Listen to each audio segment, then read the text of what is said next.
Sófocles foi um dramaturgo grego considerado um dos maiores intelectuais da antiguidade.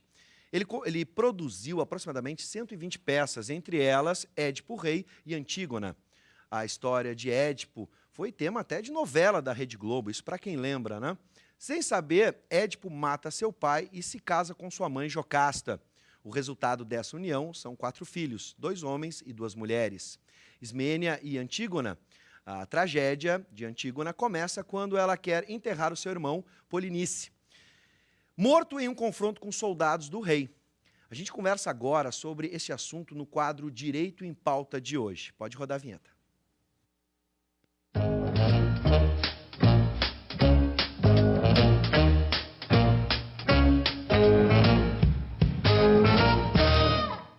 A peça Antígona traz o embate entre o direito natural, baseado na antiguidade, nas leis de Deus, e o direito positivo, ou seja, aquele que está escrito nas leis aprovadas pelos homens. Cumprir a lei injusta ou infringir em nome da justiça? Boa noite, professor Paulo Reis, seja bem-vindo. Boa noite, Bibi. Sempre uma alegria estarmos juntos aqui para tratar mais um tema jurídico. Bem, hoje nós vamos receber o professor Donaldo Schiller. O professor Donaldo Schiller é doutor em letras, livre docente pela Universidade Federal do Rio Grande do Sul e pela PUC, professor aposentado em língua e literatura grega pela URGS, professor do curso de pós-graduação em filosofia da PUC, escritor e tradutor, gaúcho honorário, cidadão de Porto Alegre, recebeu a medalha Negrinho do Pastoreiro.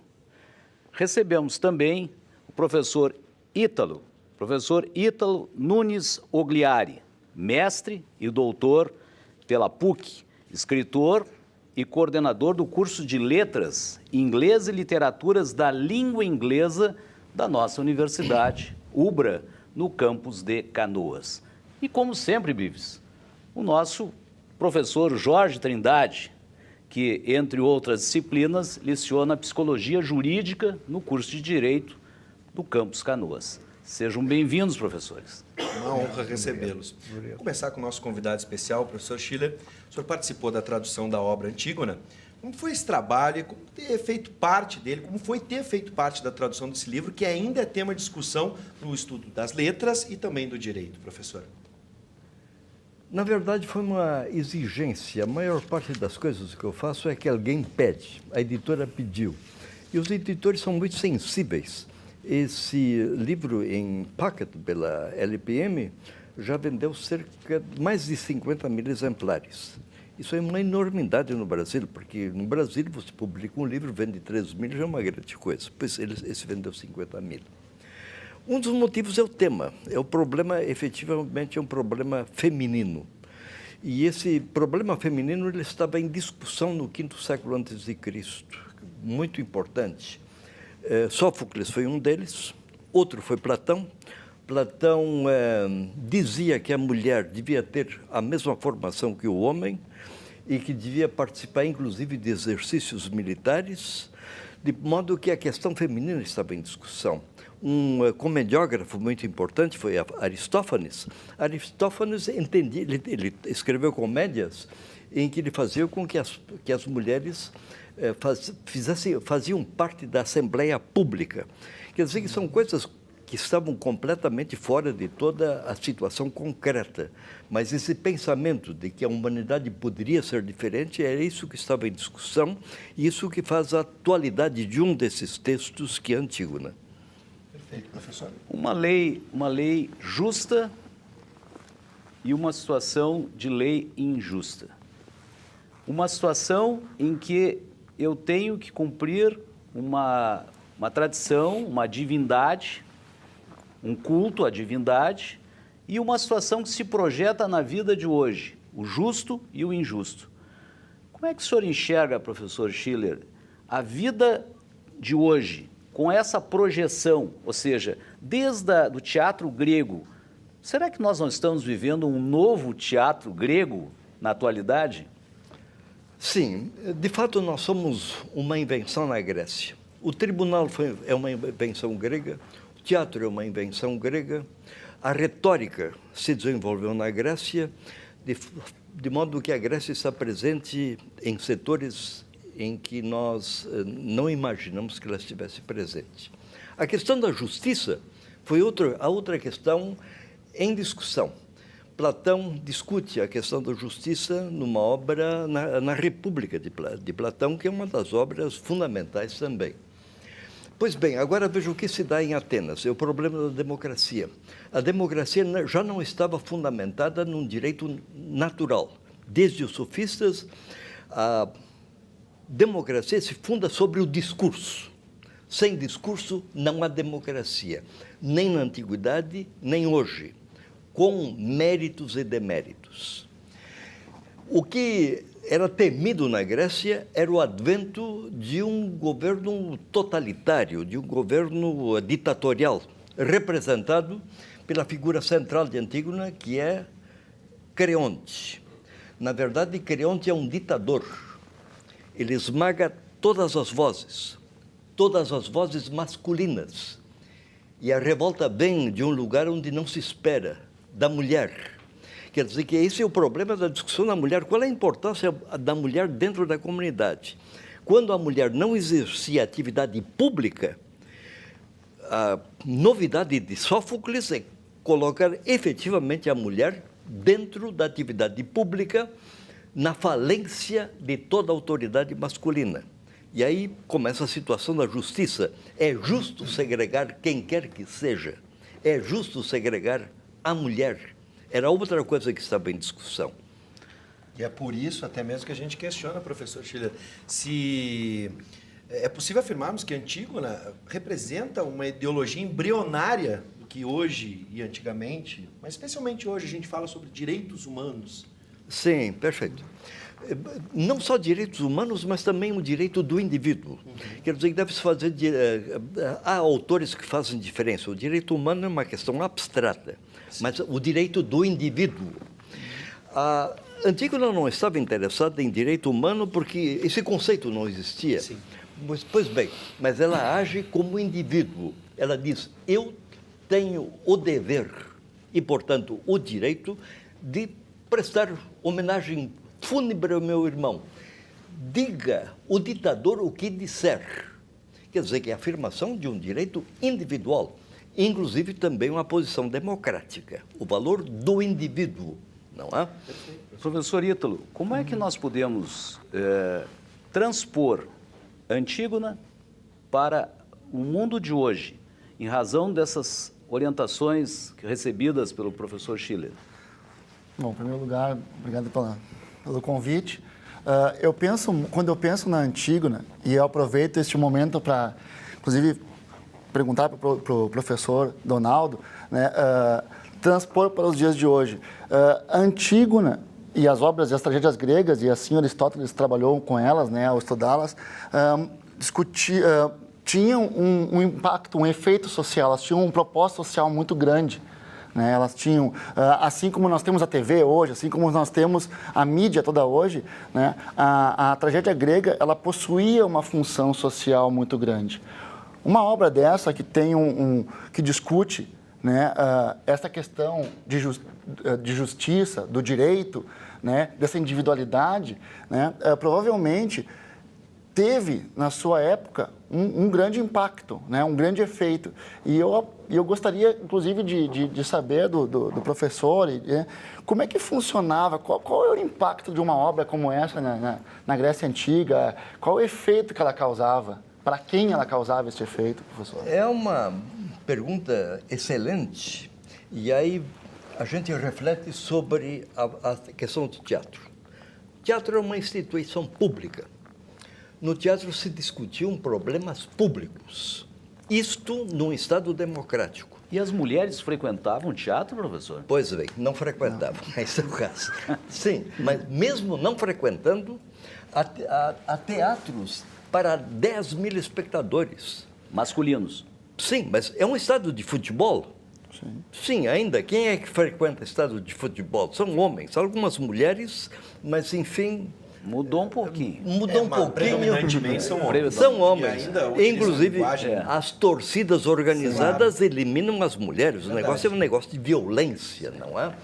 Por isso, a presença da mulher é fundamental. A mulher é civilizadora. a mulher também civiliza o futebol e as torcidas de futebol, não é?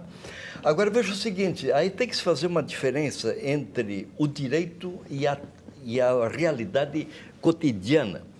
O direito ateniense, efetivamente, colocava a mulher dentro da situação dos filhos menores. Isso significa, ela tinha que ser representada publicamente por um homem, ou então pelo marido, pelo pai, pelo irmão mais velho, pelo tutor, quem quer que seja, mas era representada por um homem. Isso não significa que a mulher não tivesse tido uma presença efetiva dentro do Estado. Tanto assim que os homens passam a refletir sobre essa situação do direito.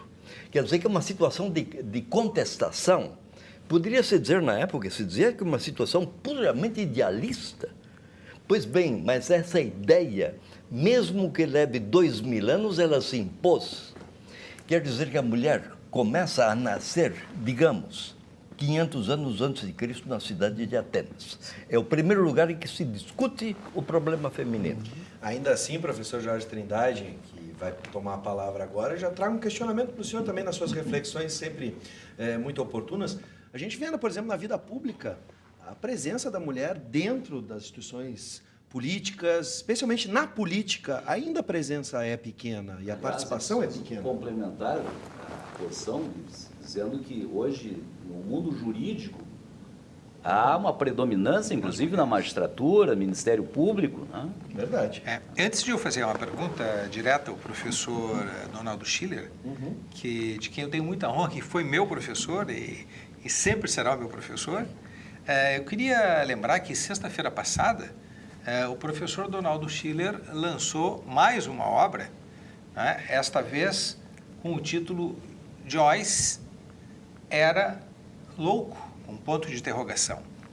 Essa obra foi lançada, então, na sexta-feira passada, pelo Ateliê de Editorial.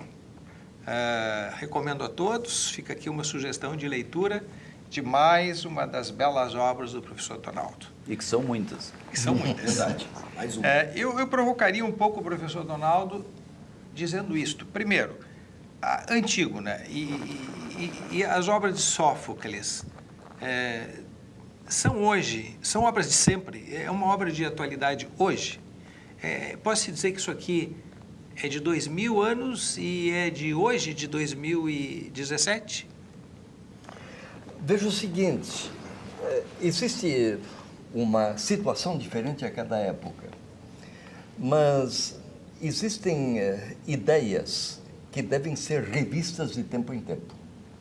Agora, o apelo de Antígona sobre o público feminino, inquestionável. Veja, 50 mil exemplares em pocketbook pela LPM. Grande parte desses leitores são mulheres. Quer dizer que a mulher se reconhece em Antígona. Isso significa que a mulher ainda não atingiu a plenitude de ser mulher. Agora, uma lição de Sófocles. Ninguém ensina a mulher a ser mulher. Se a mulher não luta por ela, eu reconheço o feminino na exigência da mulher. Não é o homem que vai determinar o que é mulher. Agora, veja, isso foi inventado por um homem. Um homem inventa a mulher. Quer dizer que a mulher rebelde, revolucionária é invenção masculina. Aí essa situação de sexo, de gênero, ela tem fronteiras, não é? Fronteiras que são ultrapassadas. Mas o que nos aproxima da nossa época, da época de Sófocles, e isto vale para a democracia, quer dizer que com todos os defeitos que a nossa democracia apresenta, isso pode ser sinal de todas as democracias. A democracia nunca é um estado tranquilo, mas é de gente que luta. E sem luta, sem exigência de indivíduos, não existe democracia. Quer dizer que essa situação igualitária... Isso é perene, não é? Enfim, o democrata é um lutador. E não é uma situação fácil. É mais cômodo eu ficar em casa, cuidar das minhas coisas, cuidar da minha vida privada. Quer dizer, o que faz a Antígona? Sai do território privado e vai da vida pública. grande parte de nós homens se comporta como mulheres. Cuidamos das nossas coisas, ficamos em casa. Isso é comportamento, enfim, de uma mulher que Antígona recusa. Tem algo muito interessante nessa questão da universalidade da obra literária, da plenitude dela, que é o que dentro da literatura a gente chama numa obra de o conflito dela. Enquanto o conflito dela existir, esta obra vai se manter atual. Né? O conflito da mulher na sociedade ainda é vivo. Né? A luta da mulher pelo seu direito, pelo seu espaço, por tudo que ela que envolve a questão de gênero, ainda é muito vivo. Então, enquanto isso existir, esta obra vai se manter. E o papel do destino, professor, na tragédia? Sim, perfeito. Agora veja o seguinte, é uma situação complicada.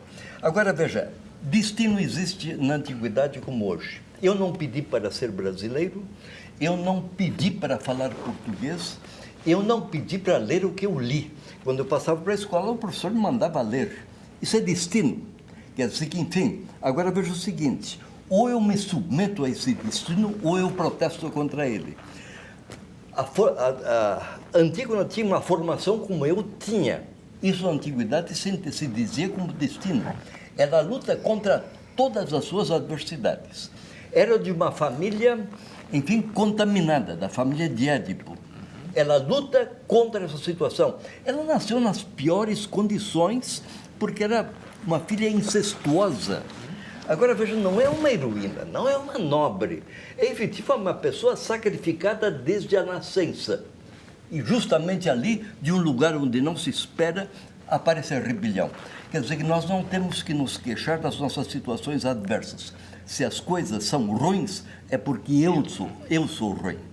E o conflito do destino, justamente, é aquilo que estava na família do Édipo, porque o Édipo também tenta fugir do seu destino, que era, né, matar o seu pai e casar com a sua mãe. Aí está a gênese de todo o problema da família do Édipo já. Né? Agora veja o seguinte, todos nós que fazemos alguma coisa em algum lugar, nós, de alguma forma, estamos em conflito com o destino. Exatamente.